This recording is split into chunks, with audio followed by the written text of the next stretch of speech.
20 మంది యూదా రాజులు పరిపాలించారు, 19 మంది ఇశ్రాయేల్ రాజులు పరిపాలించారు. వెరసి 42 మంది రాజులు వారిని పరిపాలించారు. దైవ గ్రంథంలో రాజుల భూమిక చాలా ప్రధానం. వాళ్ళు భూమిని పరిపాలించారు, ఒక భూమిక కూడా పోషించారు. దావీదు దాను నుండి బేర్షెబా వరకు విస్తరించిన సామ్రాజ్యాన్ని పరిపాలించాడు. వారు భూమిని పరిపాలించారు, భూమిక కూడా పోషించారు. భూమిక అంటే ఒక పాత్ర. లేఖనాల్లో ఒక పాత్ర పోషించారు, ఒక వ్యక్తిత్వాన్ని పోషించారన్నమాట. అందుచేత ఇవి ధ్యానార్హత కలిగిన అంశాలుగా మనం భావించగలం. ఒక ధ్యాన మంజరి వీళ్ళ జీవితాలు. ధ్యాన మంజరి అంటే సిరీస్ ఆఫ్ స్టడీ అన్నమాట. ఈ క్రమంలో ఇశ్రాయేళ్లకు రాజులు వారి పాలన లేఖనాల్లో ప్రస్తావించబడింది. ఇక్కడ ఒక తేడా కూడా ఉంది. రాజుల గ్రంథంలో రాజులు ప్రస్తావించబడ్డారు. రాజుల మొదటి గ్రంథంలో, రాజుల రెండవ గ్రంథంలో, అలాగే దినవృత్తాంతాల మొదటి గ్రంథంలో, దినవృత్తాల రెండవ గ్రంథంలో కూడా రాజులే ప్రస్తావించబడ్డారు. వ్యత్యాసం ఏమిటంటే మీరు చదువుతుంటే మీకు అర్థమవుతుంది. రాజుల గ్రంథంలో, రెండు గ్రంథాలలో ఇశ్రాయేలు రాజులు, యూదా రాజులు ప్రస్తావించబడ్డారు. కానీ దినవృత్తాంతాల గ్రంథంలో యూదా రాజులు మాత్రమే పరిపాలించబడ్డారు. ఇక్కడ యూదా రాజు పరిపాలిస్తున్నప్పుడు ఇశ్రాయేలును ఫలాని రాజు ఏలుచుండెను అని కూడా ప్రస్తావించబడింది. అందుచేత దినవృత్తాంతాల గ్రంథంలో కూడా రాజులు ఉన్నారే, ఇక్కడ కూడా రాజులు ఉన్నారే అని మనం అనుకోవడానికి మనకు అవకాశం ఉంటుంది కదా.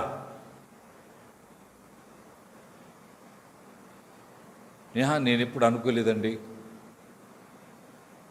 అంటే నువ్వెప్పుడూ ఆ దృష్టిలో చదవలేదన్నమాట.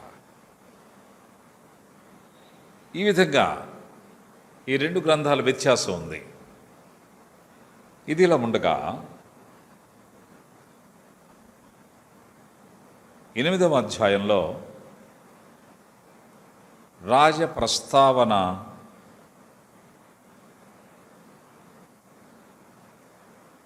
మనం చూస్తున్నాం. 5వ వచనంలో రాజ ప్రస్తావన చూస్తున్నాం. ఆ తరువాత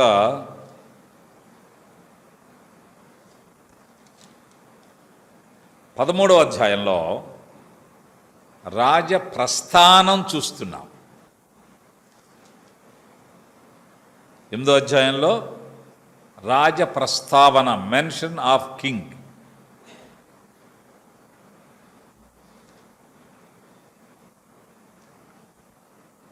13వ అధ్యాయంలో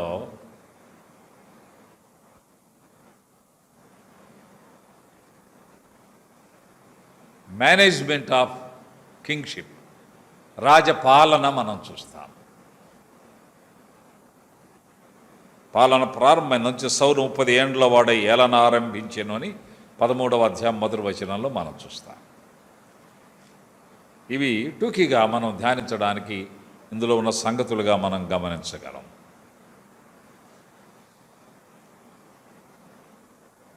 ఈ 8వ అధ్యాయం 5వ వచనంలో ఒక రాజు అనే మాట 5వ వచనం 4వ లైన్లో మొదటి మాటగా మనం చూస్తాం. 5వ వచనంలో 4వ లైన్లో మొదటి మాట ఒక రాజు అని వాళ్ళు రాజును ఆశిస్తున్నారు. దీన్ని మనం ఏమంటామంటే రాజరికపు మూలాలు, ద ఆరిజిన్ ఆఫ్ కింగ్షిప్. అసలు ఈ రాజరికం ఎక్కడి నుంచి వచ్చింది, ఎలా వచ్చింది అని మనం ఆలోచన చేస్తే ఆ మూలాల్లోనికి వెళితే మూలాల్లోనికి వెళితే ఏం తెలుస్తుంది మనకు? 8వ అధ్యాయం 5వ వచనంలో సమాధానం మనకు లభిస్తుంది.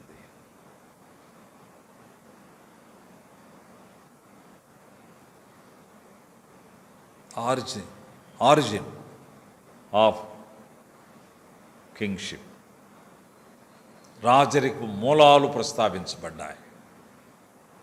ఈ రాజరికపు మూలాలు చాలా చాలా విడ్డూరంగా ఉంటాయి.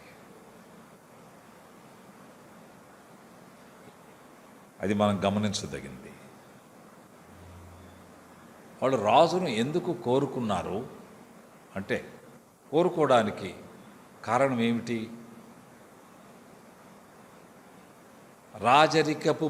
రాజరికంపై ఎందుకు వారికి మోజు ఎక్కువైంది? ఎందుకు రాజరికాన్ని మోజుపడ్డారు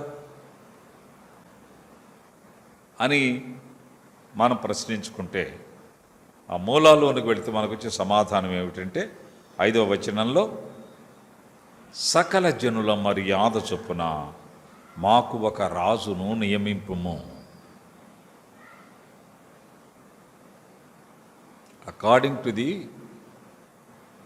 ప్రొసీజర్ ఆఫ్ ఆల్,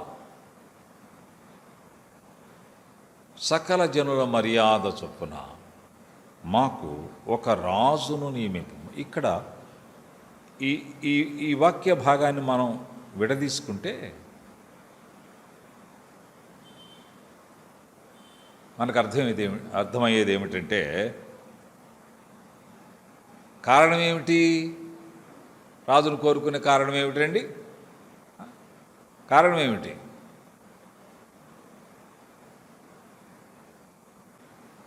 ఎందుకు కోరుకుంటున్నారు రాజుని?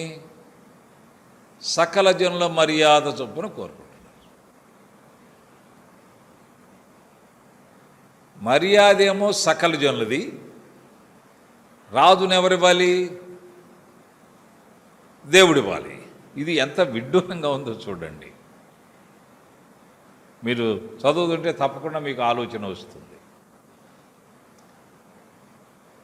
సకల జనుల మర్యాద దేవుంది కాదు, దేవుంది లేఖన మర్యాదే, తన మర్యాద అంతే.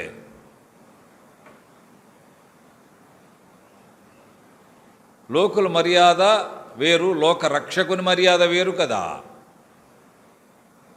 దేవుని మర్యాద వేరు, దయ్యపు మర్యాద వేరు కదా. క్రీస్తు బెలియాలకు ఏమి సంబంధము?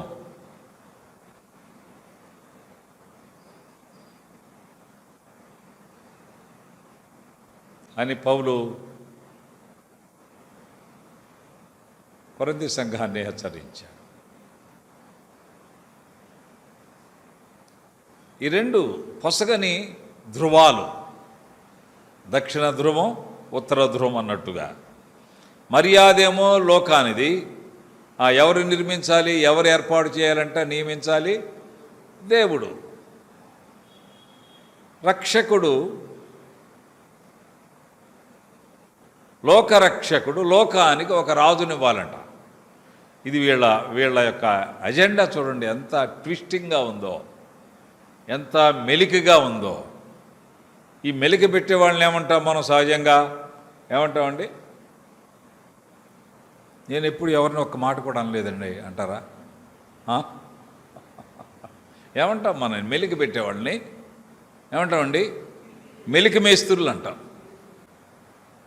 మెలిక పెడుతున్నారు. దేవుని దగ్గర కూడా, ప్రవక్త దగ్గర కూడా ఒక ట్విస్ట్. మెలిక అంటే ట్విస్ట్ అన్నమాట. ఒక ట్విస్ట్ చేస్తున్నారు. ఇది ఎలా ఉందంటే, మర్యాదేమో సకల జనులది, రాజునేమో మీరు నియమించాలి అని కోరుతుంటే, ఈ వింత కోరిక, ఈ విపరీత కోరిక ఎలా ఉందంటే, ఒకడు వింటున్నారా, ఒకడు సినిమాకి వెళ్తే ప్రార్థన చేసుకున్నాడు. అలాగుంది. సినిమాకి వెళ్తే ప్రార్థన చేసుకున్నాడు. వెళ్ళేదేమో సినిమాకి, దేవా మీరు మాకు ఇంకానే ఉపవాస ప్రార్థన చేయాల.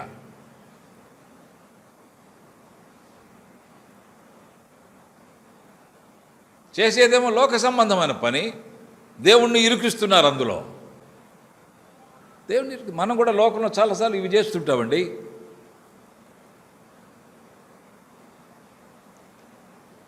ఇల్లు కడతాం, పాలు పొంగిస్తాం, అది వదలం. వదిలేదిలే. ఇప్పుడు లేటెస్ట్ ట్రెండ్ ఇది. వదిలేది లేదు అంటున్నారు. పాలు పాలే, ప్రభువే. ఎంత చెప్పినా, ఎంత గుట్టుగానైనా చేసేస్తారు అంతే.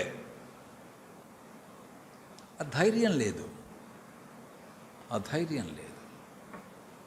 సెంటిమెంట్ కొందరికి ఉంటుంది.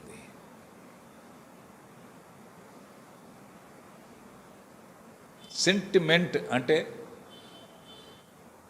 అదొక మెంటల్ స్టేటస్ అన్నమాట. Mental status. కొన్ని అంశాలకు గిలి మనం కలిగి ఉండడం. ఇటు దేవుడు కావాలి, లోకం కావాలి. పెళ్ళేమో డేట్ ఏమో పంతులు పెట్టాలి, పెళ్ళేమో పాస్టర్ చేయాలి.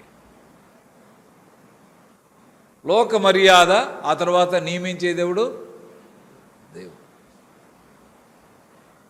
దీవించేదెవరు? దేవుడు. ఎంత దేవుణ్ణి ఇరికించేస్తున్నారు మనుషులు. పూర్తిగా బయటకు రాలేదు. ఇలాగే ఇప్పుడు లోకంలో ఉన్నవారికి అనేకులకు ఇశ్రాయేలు చాలా దగ్గరగా కనిపిస్తారండి. వీళ్ళకి ఎంత ధైర్యమో చూడండి. సమూయేలు దగ్గరికి వచ్చి అడుగుతున్నారు, సకల జనుల మర్యాద చొప్పున మాకు ఒక రాజు కావాలి. లోకాన్ని దేవుణ్ణి ఏకం చేయడం అనే ప్రయత్నాలు అప్పుడే మొదలయ్యాయి. అంచేత ఇప్పుడు కూడా ఏమొస్తున్నాయి? వేదాలలో కూడా క్రీస్తు ఉన్నాడని చెప్పడం మొదలు పెడుతున్నారు. వేదాలలో కూడా క్రీస్తు ఉన్నాడు. అది ఎంత వెర్రి మాట అండి, ఎంత వెర్రి మాట.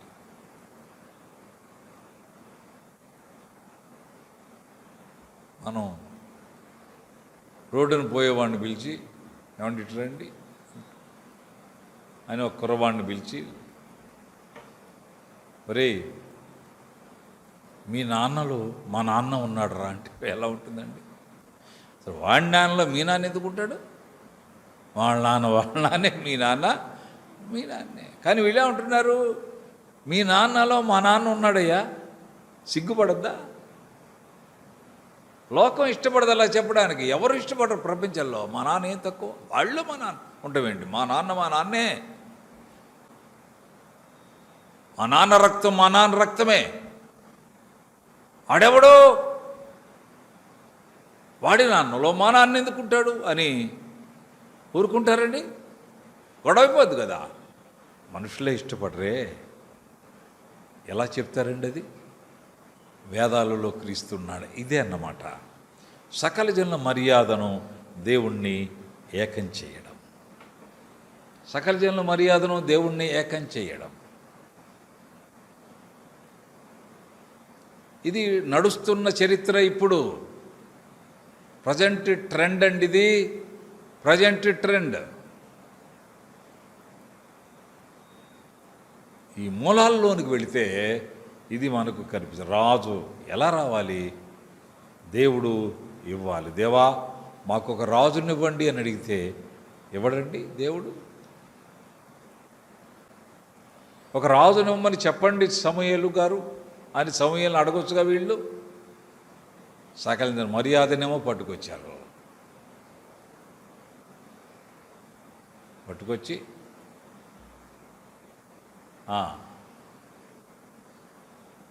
విఘ్నేశ్వర శాస్త్రాలండి ఇవి. విఘ్నేశ్వర స్తోత్రాలు. విఘ్నాలన్నీ పోతాయంట పాస్టర్ గారు. మా ఇంట్లో దాదాపు 5 పిల్లలు చదవడానికి కొన్నాము. దయచేసి మీరు వీటి మీద చేతులు పెట్టి ప్రార్థన చేసి మాకు ఇస్తారా అంటే ఎలా ఉంటుందండి? ఎలా ఉంటుంది? సరిగ్గా ఇదే. సరిగ్గా ఇదే. మనం ప్రత్యేకించబడ్డ వాళ్ళం.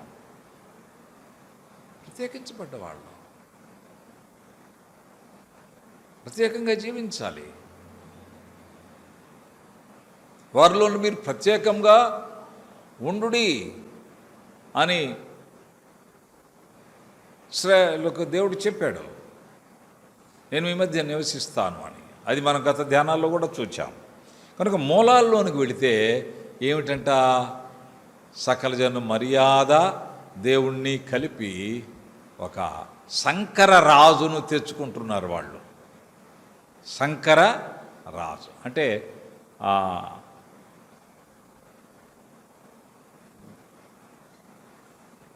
రెండు గాడిదలను కలిపి ఈ చారాల గుర్రం అంటారు కదా, దాన్ని బయటికి తెచ్చినట్టుగా ఒక శంకర స్పష్టత లేని రాజును కోరుకున్నా. ఇది మూలాల్లోనికి వెళితే మనకు లభించే సమాచారం. ఇప్పుడు చూడండి 9వ అధ్యాయం చూద్దాం.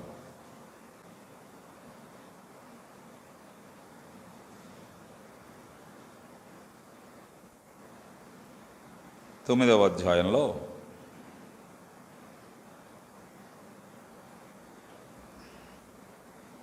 వీళ్ళు ఇలా కోరుకున్న క్రమంలో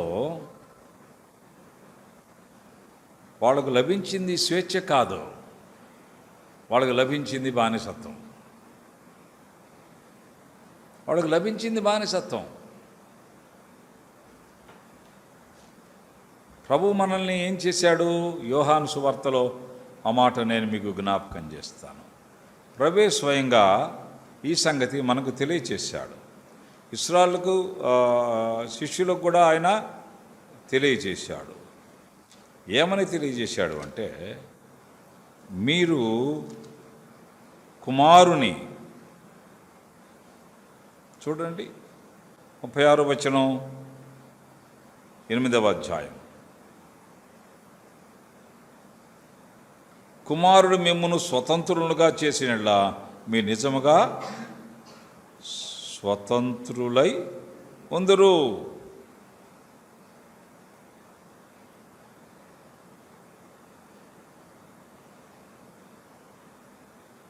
వాళ్ళే ఉంటున్నారు,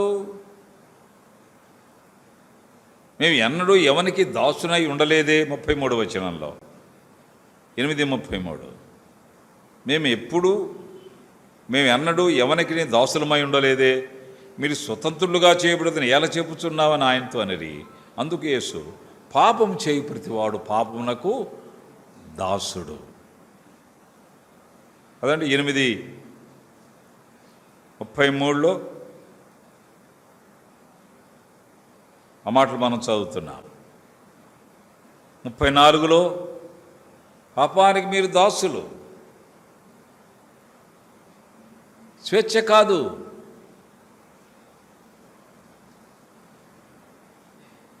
వీళ్ళు పాపం చేశారు.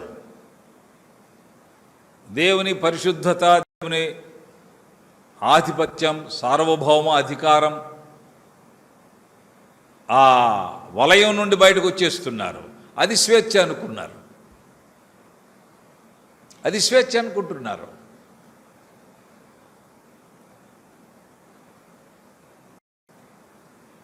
సినిమాలకు వెళ్ళడం స్వేచ్ఛ కాదు. దేవుని నమ్ముడుగా సినిమాలకు వెళ్ళకూడదండి. నమ్మకపోతే స్వేచ్ఛగా వెళ్ళొచ్చు. వెళ్ళడం స్వేచ్ఛ కాదు, వెళ్ళడం బానిసత్వం. దేవుని నమ్ముకుంటే సిగరెట్లు తాగకూడదండి. నమ్మకుండా ఉంటే బాగా తాగొచ్చు, స్వేచ్ఛగా తాగొచ్చు.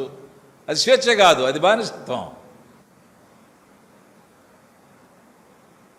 మనం స్వేచ్ఛగా చేసేవన్నీ బానిసత్వపు బడుగు జీవితం అనే సంగతి చాలామందికి తెలియదు.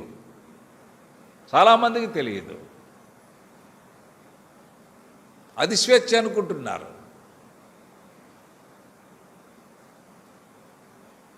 అది ఎలాంటి బానిసత్వమో ఇక్కడ కనిపిస్తుంది చూడండి. 8వ అధ్యాయంలో, సమూయేలు మొదటి గ్రంథం 8వ అధ్యాయంలో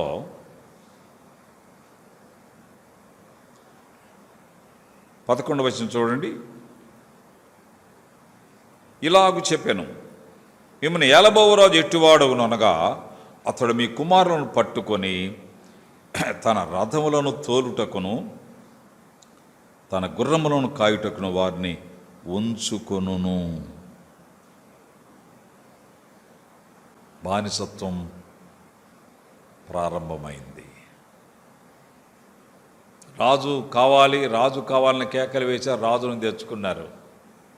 రాజు రాజరికానికి వచ్చిన వెంటనే ఒక ప్రకటన చేశారు, మనకు మరి చాలా రథాలు ఉన్నాయి, రథ సారథులు కావాలి, గుర్రాలని తోలేవాళ్ళు కావాలి, కాబట్టి ఇశ్రాయేల్ పిల్లల్లో ఎవరెవరు ఏ వయస్సు గలవాళ్ళు ఉన్నారు సెన్సస్ తీయండియా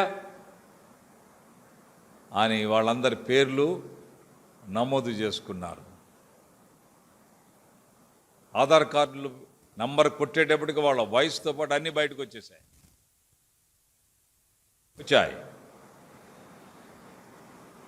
ఈ వయసు గల వాళ్ళని మీరు తీసుకురండి, మీరు మీ ఇళ్లలో పని చేయకూడదు, మీ నాన్నకు సహాయం చేయడం, పశువులను చూసుకోవడం, పట్టాలు చూసుకోవడం, ఇవి మీకు కుదరవు, నా దగ్గర పని చేయాలి. పని చేయకపోయారా మీ పని చూస్తా. బానిసత్వం ఇది స్వేచ్ఛ అండి. సకర్జంలో మర్యాద చొప్పున మాకు ఒక రాజు కావాలంటే వీళ్ళ నెత్తిన పిడుగుపడింది. దేవుని నమ్మడమే స్వేచ్ఛ అండి. కుమారుడు మిమ్మల్ని స్వతంత్రులుగా చేసిన మీరు నిజముగా సత్యం మిమ్మల్ని స్వతంత్రులుగా చేయును. అది నిజమైన స్వాతంత్రం. నిజమైన స్వాతంత్రం అది. అంతవరకు మనం దేవుని నమ్మే వరకు మనం స్వతంత్రం అనుకుంటున్నాం. కానీ ఏమండి, ఏం జరిగింది?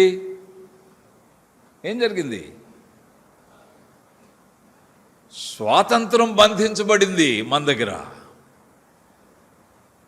స్వాతంత్రం బంధించబడింది. స్వాతంత్రం చెరసాల్లోనికి వెళ్ళింది. మీరు ఆ పని చేయకూడదు. ఇది స్వాతంత్రమా? స్వాతంత్రాన్ని బంధించడమా? అందుచేత ఒక రాజు నువ్వు అనుకున్నప్పుడు ఆ రాజు నీ ప్రభువు, అతని నమస్కరించుము అన్న మాట. ఆ రాజు ప్రభు అయి ఉండాలి. ప్రభు ఏం చేస్తాడు? బానిసలుగా చేయడు. ఏం చేస్తాడండి ప్రభు? ఏం చేస్తాడు? బానిసలుగా చేయడు. యోహాను సువార్త 1వ అధ్యాయం 12వ వచనం కదా, తను ఎందరు అంగీకరించో వారికి అందరికనగా తన నామను శ్వాసం ఉంచిన వారికి దేవుని పిల్లలు, ఇంగ్లీష్లో చిల్డ్రన్ ఆఫ్ గాడ్, ఆయన కుమారులుగా చేసుకుంటాడు. కుమారుడు స్వతంత్రుడు కానీ బానిస కాదు. ఇది చాలామందికి అర్థం కాదు. అపవాది బానిసత్వంలోంచి బయటికి రావడానికి ఇష్టపడరు. అపవాది యొక్క సంఖ్యల నుండి బయటికి రావడానికి ఇష్టపడరు. అపవాది పెట్టే అవస్థలను అనుభవించడానికే ఇష్టపడతారు. అందుచేత ఇక్కడ ఏం కనబడుతున్నది? వాళ్ళ పిల్లలు బానిసలయ్యారు.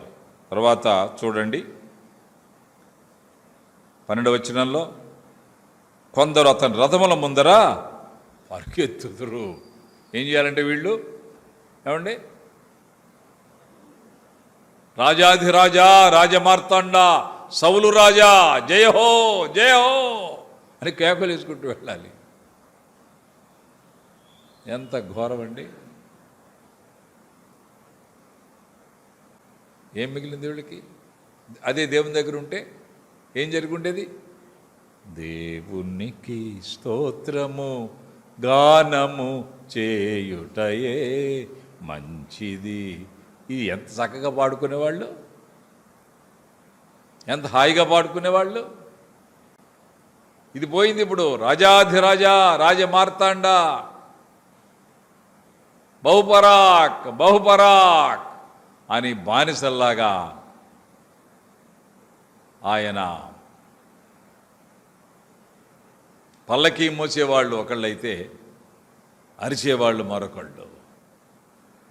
ఆయన ముందర వెనక వంది మాగదుల్లాగా అరుస్తున్నారు.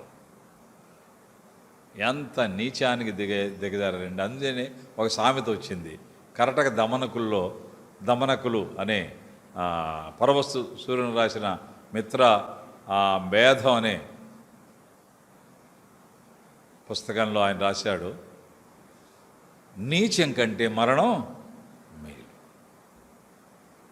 అంటే నీచమైన జీవితం జీవించకుంటే చచ్చిపోతే మేలు అనుకునేలాగా వీళ్ళు మారారు. డ్యూటీలు రాలేదే, వాళ్ళ అబ్బాయి రాలేదండి డ్యూటీలకి, జ్వరమంటండి, రమ్మని వాడిని ఇక్కడికి, ఎక్కడా నీకు జ్వరం, చేతులు సార్ చేపట్టుకోండి, చేతులు జ్వరం అయితే ఇబ్బంది ఏం లేదు, నోటితో అరవడం, డ్యూటీ ఎక్కువ. బానిసలయ్యారు. వారి ముందర అరిచేవాళ్ళారండి. దేవుణ్ణి పోగొట్టుకున్నారు. దేవా మీకే స్తోత్రం అనే మాట పోగొట్టుకున్నారు. హల్లెలూయా స్తుతి గీతాలు పోగొట్టుకున్నారు. ఇది బానిసత్వం కాక స్వాతంత్రం అండి. దేవుని నమ్మకపోవడం అనేది భయంకర బానిసత్వం అని లేఖనం చెప్తున్నది.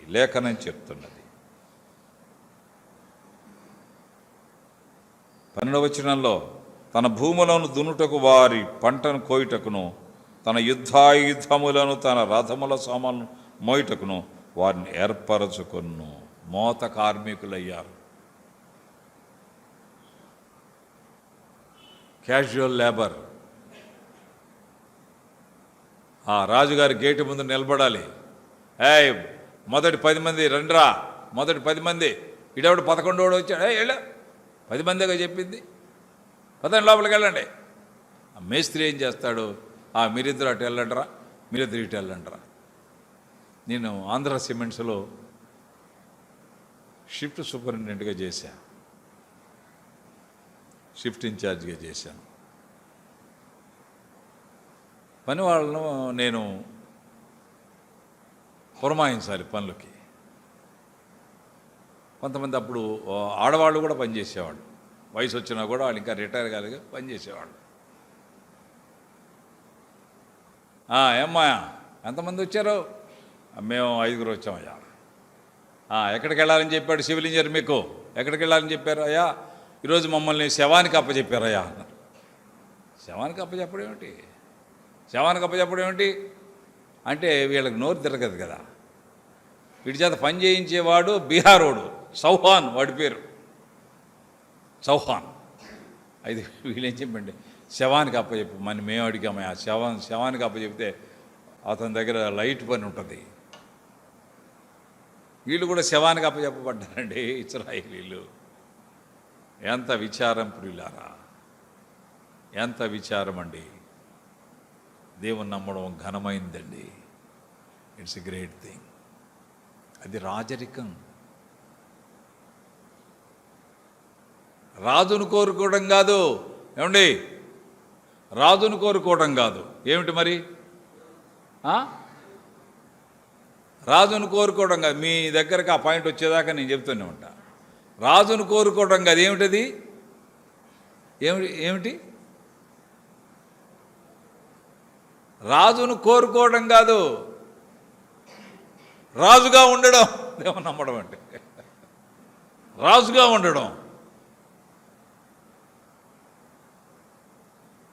ఒరే నేను రాజుగా ఉంచుతారా? రాజులైన యాజక సమూహమును దేవుని సొత్తైన ప్రజలను అయి ఉన్నారు. దేవుని నమ్మడంలో హోదా ఉంది, ఘనత ఉంది, గౌరవం ఉంది. గౌరవం ఉందండి. ప్రజలు గౌరవిస్తారు. ఇశ్రాయేలు కోరిక వలన వారు పొందిన బాధలు ఇక్కడ ప్రస్తావించబడ్డాయి. ఆడపిల్లను కూడా వదలలేదు. చూడండి 13వ వచనం, మీ కుమార్తెలను భక్ష్యకారిణులుగాను బోనకత్తెలుగాను రొట్టె కాల్చువారిని గాను పెట్టుకోండి. అంటే కిచెన్ అంతా వీళ్ళకి అప్పచెప్పారు. అంతకుముందు ఏమండి, అంతకుముందు అంతకుముందు మాకేం తెలిసే, మేము వచ్చి అరగంటే కదా. అంతకుముందు ఏమిటి, ఇప్పుడు కిచెన్లో ఉన్న, అంతకుముందు చికెను ఇంట్లో వండుకున్నాళ్ళు, చికెన్ తిన్నోళ్ళు అండి ఇప్పుడు కిచెన్లో పనిచేయడానికి వచ్చారు. ఎంత సిగ్గు అండి, ఎంత సిగ్గు. బోనకత్తెలు అంటే బోన అంటే బాణ ప్రకృతి, బోన వికృతి అంటే వంటలు అన్నమాట. వంట పాత్రలు మోసేవాళ్ళు, వంట పాత్రలు తోమేవాళ్ళు,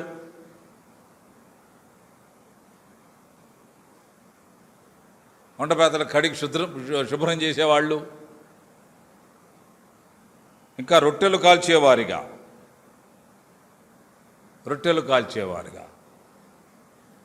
ఎంత ఇప్పుడు తెలిసి వచ్చింది.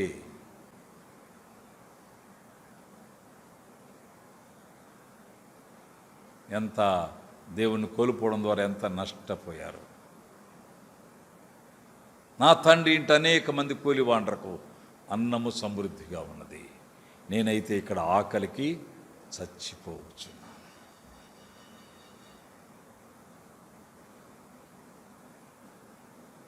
అని చిన్న కుమారుడు విలపించాడు. అతడు స్వతంత్రుడుగా ఉండాలని వెళ్ళి బానిసత్వ బడుగు జీవితాన్ని అనుభవించాడు కదా. అందుచేత ఇక్కడ ఆడపిల్లలను కూడా వదలలేదు. భక్ష్యకారులు అంటే వంటలు చేసేవాళ్ళు, రొట్టెలు కాల్చేవాళ్ళు. భక్ష్యకారులు అంటే ఎవరు? తందూరి కాల్చేవాళ్ళు అన్నమాట. ఆ తర్వాత ఇంకెవరు? రొట్టెలు చేసేవాళ్ళు అంటే నూనె లేకుండా చేస్తారు. ఏమిటో వాటిని ఏమంటారు? ఏమండి?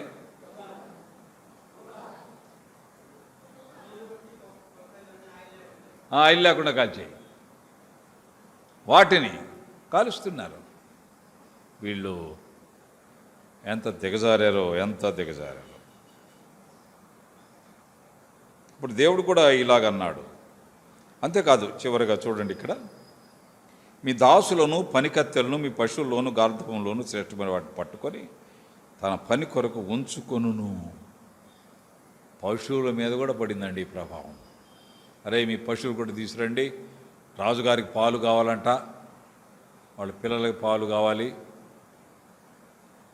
రాణి దగ్గర ఉండే చెలికత్తెలకు, అంతఃపురానికి పాలు కావాలరా, మీ పశువులను మీరే పెంచండి, పాలు మాత్రం ఇక్కడ పొయ్యాలి మీరు, వాళ్ళు తాగడానికి ఉండదు.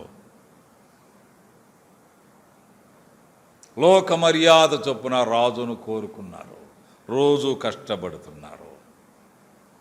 దేవుని నమ్మని వాళ్ళు, రాజును కోరుకున్న వాళ్ళు, రాజును కోరుకున్న అన్నా ఏ అన్నా చెప్పండి, ఏ అన్నా? అపవాదన్నా అని అపవాదన దగ్గరికి వెళ్ళడం. వీళ్ళు అపవాది చెప్పినట్టు వినడం, వాడిని అన్నగాను స్నేహితుడుగాను భావించడం. వాళ్ళకి ట్యాక్స్ వేసాడండి. మీ మందలో 10వ భాగం పట్టుకుని మీ మట్టుకు మీరు అతనికి దాసులగుదురు అంటే 10వ భాగం ట్యాక్స్ వేశాడు వాళ్ళకి. ఇది వారి విషయంలో జరిగిన ఒక గంభీరమైన బానిసత్వపు ముఖ చిత్రం. ఇది బానిసత్వపు ముఖ చిత్రం. ప్రియమైన సహోదరి సహోదరులారా, మన దేవుడు మనకు లభించడం ఎంత గొప్పండి. It's really great thing. దేవుని నమ్మిన వారు ధన్యులు. ఒక నిబ్బరం, ఒక భరోసా, ఒక ధైర్యం, ఒక స్థైర్యం, ఒక నిరీక్షణ, ఒక గ్యారంటీ. మనకుంటుంది. మనకుంటుంది. లోకులు అలా చెప్పలేరు. లోకులు అలా చెప్పలేరు గనుకనే వాళ్ళు తావీదులు కట్టుకుంటారు, మంత్రాలు చెప్పించుకుంటారు, అన్నీ చేస్తారు. వాళ్ళు నిజంగా దేవుని నమ్మలేదు. సకల జనుల మర్యాద జరిగిస్తారు, దేవుని ఎడల కూడా మర్యాద లేకుండా ప్రవర్తిస్తారు. ప్రభు మనల్ని ప్రేమించి అనుగ్రహించిన ఈ గొప్ప మేళ్ళు చూడండి ప్రియులారా.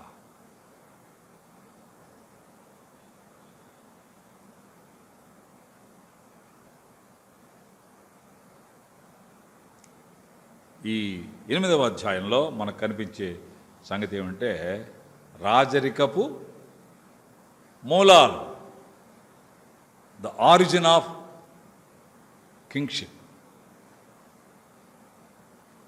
అందులో వాళ్ళు రాజును కోరుకున్నందు ఏం జరిగిందో ఇక్కడ మనం చూస్తున్నాం. ఎంత దిగజారిపోయారో ఇక్కడ మనకు కనిపిస్తుంది. ఈ 9వ అధ్యాయంకి వచ్చేసరికి రాజులోని మూలాలు, ఇవి రాజరికపు మూలాలు. ఏది? 8వ అధ్యాయం. 9వ అధ్యాయం రాజులోని మూలాలు. అంటే ఎలాంటి వ్యక్తిని రాజుగా ఎన్నుకున్నారు, ఆయన మూలాల్లోనికి వెళితే ఆ రాజు ఎలాంటి వాడు, ఎలాంటి లక్షణాలు గలవాడు, ఎలాంటి క్వాలిటీస్ ఉన్నాయి, క్వాలిఫికేషన్స్ ఉన్నాయి, ఆయన ప్రొఫైల్ ఎలా ఉంది, ఆయన ప్రొఫైల్ ఎలాగుంది అని చూస్తే దానికి మనం 9వ అధ్యాయాన్ని మనం గమనించాలి. 8వ అధ్యాయం ఏమిటి? రాజరికపు మూలాలు. 9వ అధ్యాయం ఏమిటి? రాజు మూలాలు.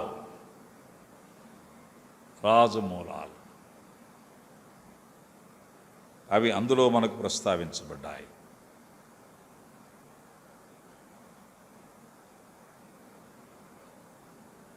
అందులో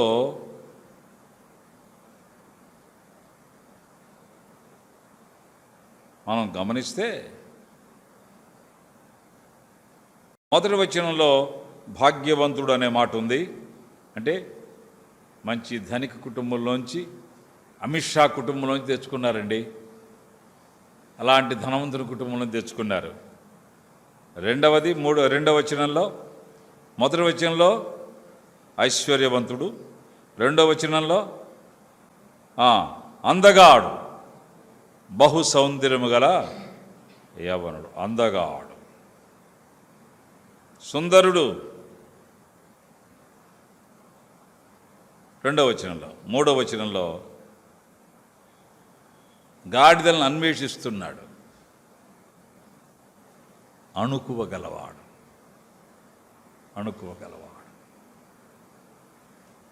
ఇవి సబ్ హెడ్డింగ్సే మీకు ఇస్తాను. తర్వాత మీరందరూ ఏం చేస్తారో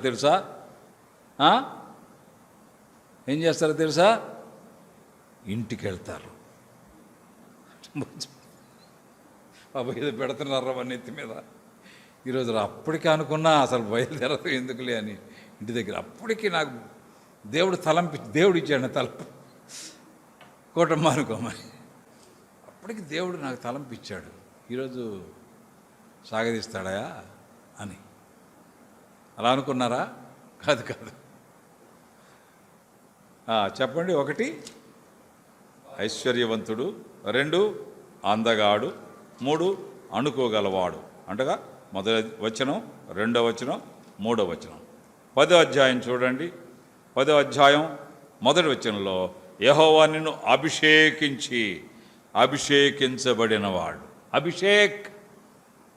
ఇతడు అభిషేక్ బచ్చన్ కాదు,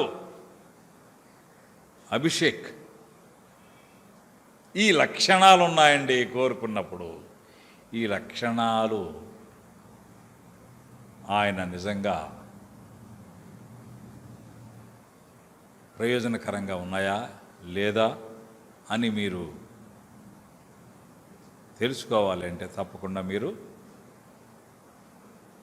మీ సీట్లను గుర్తుపెట్టుకోండి. ఎక్కడ కూర్చున్నారు సీట్లో, అదే స్థలాల్లో వచ్చే వారం మీరు రండి.